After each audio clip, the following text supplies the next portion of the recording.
Hey guys, welcome back to another episode of Denton, Dallas, and Beyond. My name is Matt, and I'm here today with my buddy Rue.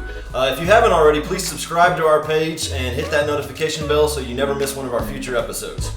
Absolutely. So today, as you can tell, we're not at the normal DDB Cooks studios. We're here on location with our good friend and pitmaster, Lane Boozer.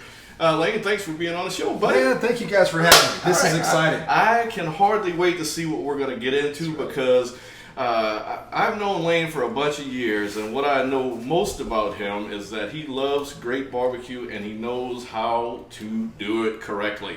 So, Lane, what are we going to be working with today? Today we're going to do Memphis-style baby back ribs. Memphis style in Texas. Memphis style. So, Texas C. Texas C. Texas C. We're going to Texas C ribs. So, where do you want to start, guys? Well, what ingredients do we need to do to put the rub together? Well, let's talk about that. So, my rub, and I'm going to share it with you. This was a family secret until right now. I'm about to share it with all of you people. DDB exclusive. So, it's actually very simple. It's 2 parts. And the thing about ribs is you can go in any direction you want. But let's start with the basics first. So, the basics is this Cavender's Greek seasoning. Sounds weird, okay? But we're going to mix it up here in a second. You'll see how we mix up the rub. So we're getting international on these ribs, is what you're saying. Well, yeah. Greek Memphis? We are, yes, Right. we are. So we're going to get, and the second part is Morton. It's a Morton salt product called Tender Quick. It's mostly salt, but it's got a Tenderizer in it? It's got a tenderizer in it. Okay. So thank you. Yes, it's called Tender Quick. So that'll help. It works fast too. Yeah. So my buddy that gave me this this recipe is a barbecue pit master, and I learned a lot from him. He likes to use 2 parts Tender Quick to 1 part Greek. I find that too salty, so I cut mine down to 1 and 1. In fact, sometimes they even go less than 1 to 1. Okay. And you just kind of need to season it to taste. Then we might top up with just a little bit of minced garlic, just to rub on that on top. All right. So we'll talk about the seasonings a bit more in a little while. So what meats are we going to be working with specifically? We're going to be using the pork baby back ribs. Okay. Is there a reason why you like the baby backs more than, say, a different type of rib? They're small, okay, for one thing. So they don't take long to cook, and we'll talk about that more later. But they work well. They're easy to work with, and it's just a process that we're going to go through in a moment. And you'll see how we prep them, how we season them, and then how we go forward. So our next step is to put the rub together. Yeah, well, let's put the rub together. Okay, let's go do it. All right, Lane, show us how to bake this amazing rub. Well, we talked about the ingredients earlier, and basically the proportions are 1 to 1. So what we're going to do is just take 1 cup of the Cavender's Greek seasoning. Okay. Roughly, you can be very approximate with this. Actually, you don't have to be precise. And then our for interpretation. Well, it's I've done this a long time, and I'll tell you that precise is close enough. Then you figured out the secret over the years. We'll go in here with a little less than a cup this time of the Morton Tender Quick. Okay. All right. So what do we do now? Well, we're going to put the lid back on this one. You get that out of the way, and we're going to shake it up. So get it good and melded. All right. Salsa music going here. Now, does this need to sit overnight, or is this pretty much ready to go? It's ready to go right now. And I just wanted to show you that this is my custom mix bucket. I'm very proud of it. It says, if you look right here, it says, "Herein lies the rub." The rub. So, are we ready to put this on some meat? We are ready. So, shall we? Let's go to the meat. Let's go to the meat. Well, let's go. All right, we got our rib laid out now. Lane, show us what we do next. Show us the magic. Here is a very common mistake that a lot of people make. You look at the top side of the ribs right here, and they look beautiful. What people often overlook is you don't look at the back side. And on the back side, there's this little thin membrane that many people don't take off. So what we need to do is we need to peel that off. And what that allows is, first of all, it allows, when we get to the rub in just a moment, it allows those spices to soak in. But also this membrane, as you cook it, it tends to impart a bitter flavor to the rib. It also makes them a little less chewy.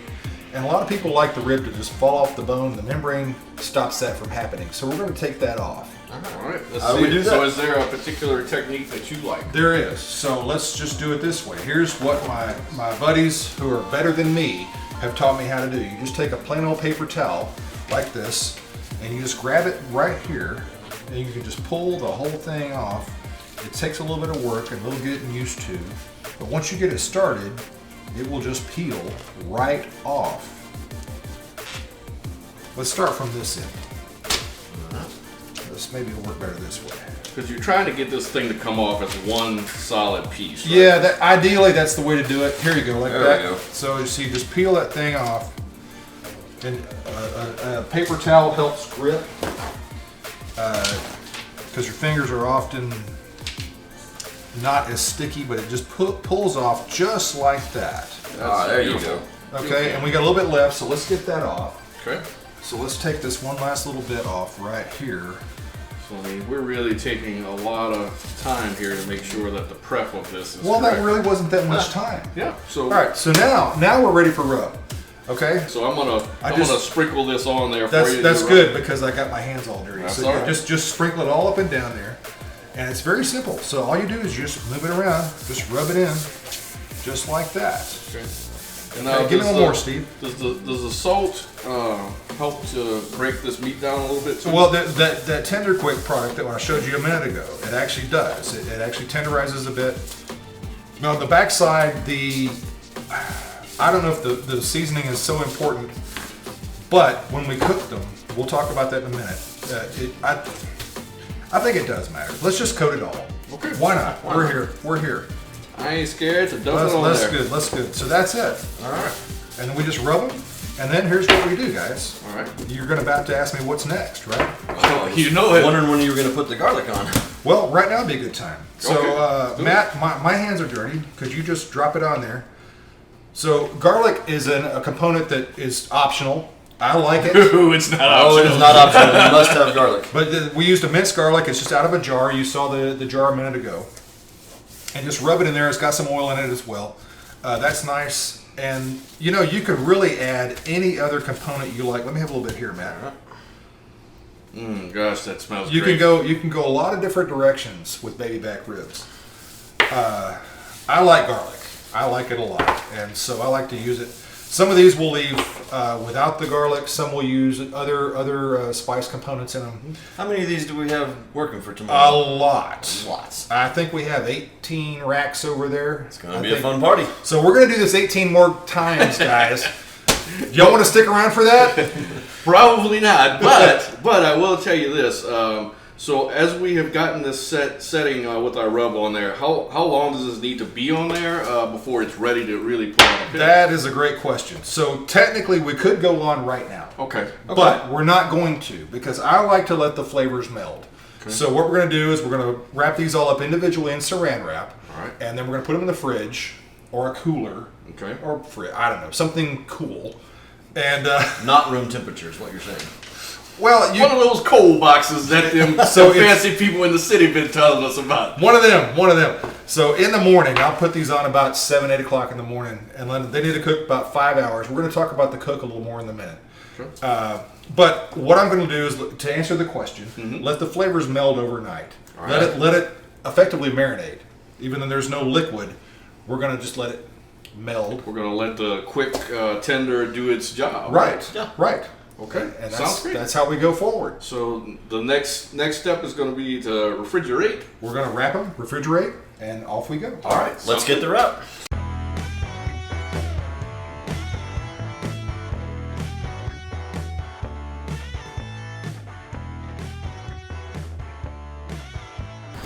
All right, guys, welcome back. For the last 18 hours, our ribs have been setting up in the refrigerator, and now we're about to put them on the smoker. All right, so Lane, we know that these things have been sitting in there, kind of marinating in the juices. Are we where we should be at this point? I think we're exactly where we need to be. All right, well, show us your meat. Well, I hear that a lot. So let's look at the rack we did last night, okay?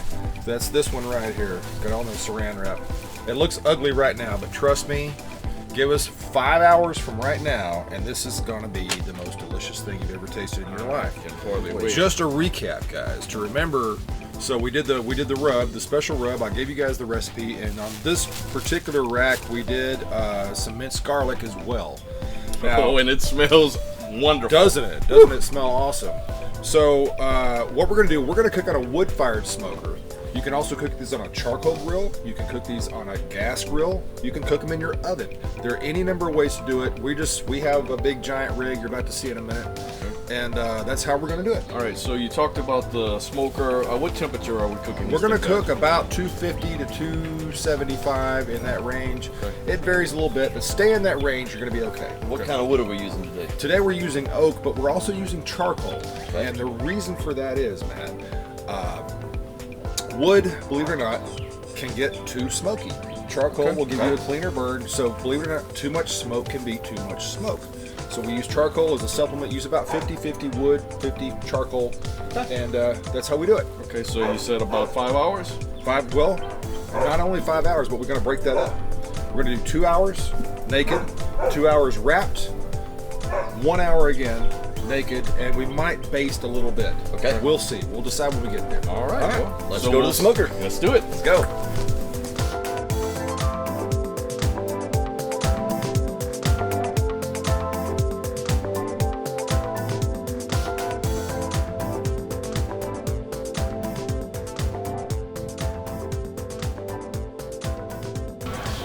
All right, so we're back at the table. We've got this already lovely looking set of baby back ribs here.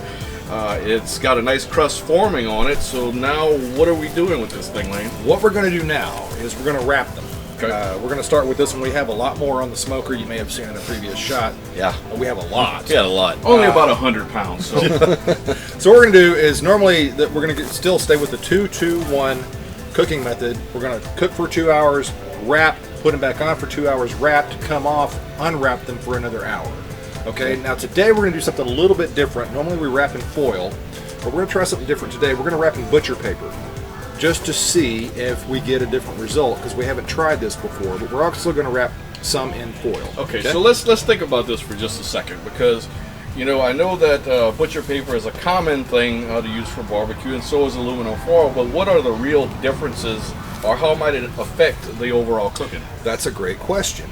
Aluminum foil seals in the moisture, okay, but it also becomes impervious. So if you want the smoke, if you want the flavor to continue from your heat, you're gonna cut that off if you use aluminum foil. So for example, we cook briskets or pork shoulder, things like that, we wrap them in butcher paper, because the butcher paper will actually, as the meat begins to sweat, it will wet the paper and act like a greenhouse effect. Oh, okay. And wrap it in, but it still lets the smoke in. Okay. Lets the flavor in. All right, well, let's get rid of this foil then. Let's try that. All right, let's do it. Let's go.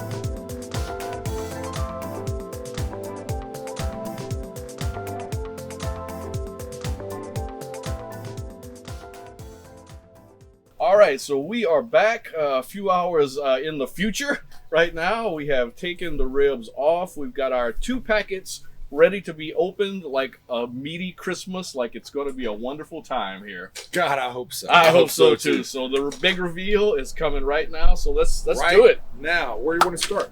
Why don't we start with the one in the foil? Okay, let's do Because we it. know what to expect there. Okay. Okay. Let's enjoy America's oldest brewery first. Cheers to Yingling. Thank you, Bearded Monk. God bless America and happy 4th of July. So let's do this first. Let's do the foil, because we're pretty sure what we're going to expect here. Oh, look at that. Man. Look at that. Oh, boy, that's just beautiful. Nice little reservoir of juice here. Let me get my gloves on. All right. We're going to keep everything nice and hygienic Okay.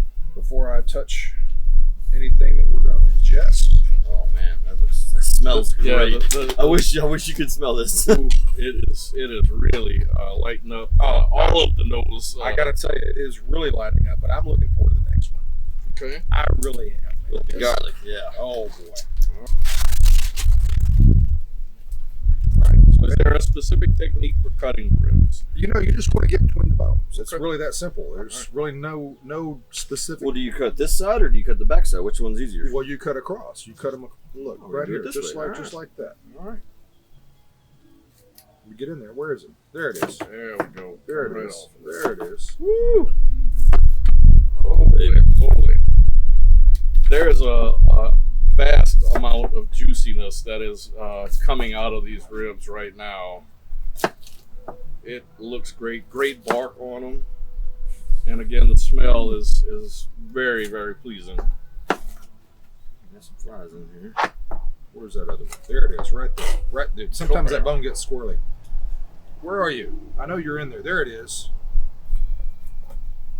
Well, hell. We're going to leave that one for later. All right. Sounds like a winner to me. Now this, if you remember from our earlier minutes, we talked about wrapping in foil versus wrapping in paper.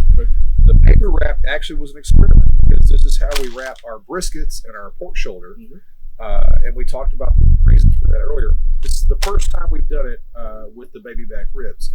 So we're going to try this out and see how it goes. And I'm kind of excited about it. So our expectation is probably that this should taste different, but might look a little different as well because of the paper. Possibly. And also remember, Steve and Matt, that we did a slightly different rub on this one. This is the one that has the garlic. So this is the one that you watched from the first of the episode that we started. We peeled, we rubbed, we put the, and then we did the minced garlic on, which we did not do on the rest of them. Okay, I cannot wait any longer. Let's go. Let's go.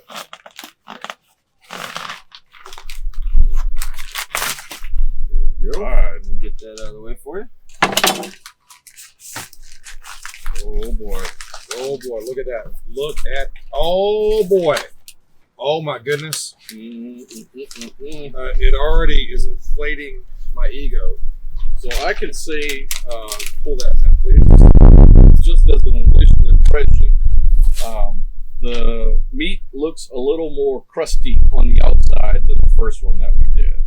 Well, that's the paper versus the foil. Yeah, that's so good. Maybe this works out. I love how some of the garlic still stayed in chunks. I like that. I like that too. I love the smell of it. You know, you can't have too much garlic. No. Like it seems like this one is a little drier. It feels drier. Okay. Than the foil version. However, I think the flavor is going to be Is that because awesome. the foil retained more moisture? Obviously, it bled out on the paper. So. You know, as we said before, the paper will help it retain moisture and let the smoke in at the same time. Okay. So let's just see if this worked out. Remember, this was an experiment. We love food experiments, All right, especially so when we get the taste. Let's line these up here, make them all pretty. I think that was about the order. Okay. I might have offended somebody's mother. I'm not sure here. We're gonna find out. All right. Here we go. Close enough. There we go. There we go, guys. How about that? How about that right Looks there? great. Oh, stay on there. Stay on there. Look It's at an that. avalanche of meat. Avalanche. Freedom meat. Freedom meat. All right. Okay. So now my favorite part. Which one are we going to try first? We're gonna try this one, and I'm gonna pick my piece All right. because I want this one right here. I've been eyeballing it. I like them leaner. I'm gonna take a small one. I'm going to grab one of this one right there. All right. Cheers, guys. Let's go. Let's feel it. Oh boy, the flavor's all right. Yeah, there's nothing wrong with this. Wow. Wow. That's all I can say. It does not fall off the bone tender, but I tell you what, That's close enough. you almost don't need teeth. I'll tell you that. It's juicy. Good bark on there. I mean, just wonderful moisture retention. Tons of smoke flavor coming through. Is it too much smoke, Matt? No. Sometimes you can go too far with smoke. And I don't know if we talked about this or not, but we use about half wood and about half charcoal in our cook. Yeah, I'm talking about that. And that, because sometimes you can over smoke. And when you use charcoal, it tends to balance out a little better. Okay. I would say that this is a winner, but we've got the garlic one to tend to now. Well, let's do that. Let's do it. Let's do that. I'm gonna pick this rib right here because it's the biggest one. Well, if this one's better than that one, then I'm gonna take my in for previous strategy. I'm gonna take this one. All right, here we go. I don't know if you can see that, but Got a little bit of the smoke green coming in there, was exactly what we wanted. Boy. Oh, that's nice. I'm surprised. From face value, I would have thought the first ones would have had more flavor. This is a much more flavorful rib. So this was the one that was in the paper, right?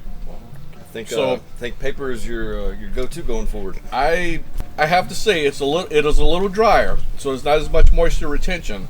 But I mean, the flavors have coalesced into something that is actually completely different than the first rib. Man.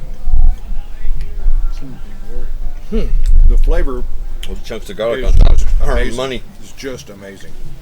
I'm kind of proud of this cook, guys, and I really appreciate you guys having me on the show. Yeah. It's really a pleasure to be here, and I hope you guys all enjoyed. We're certainly enjoying.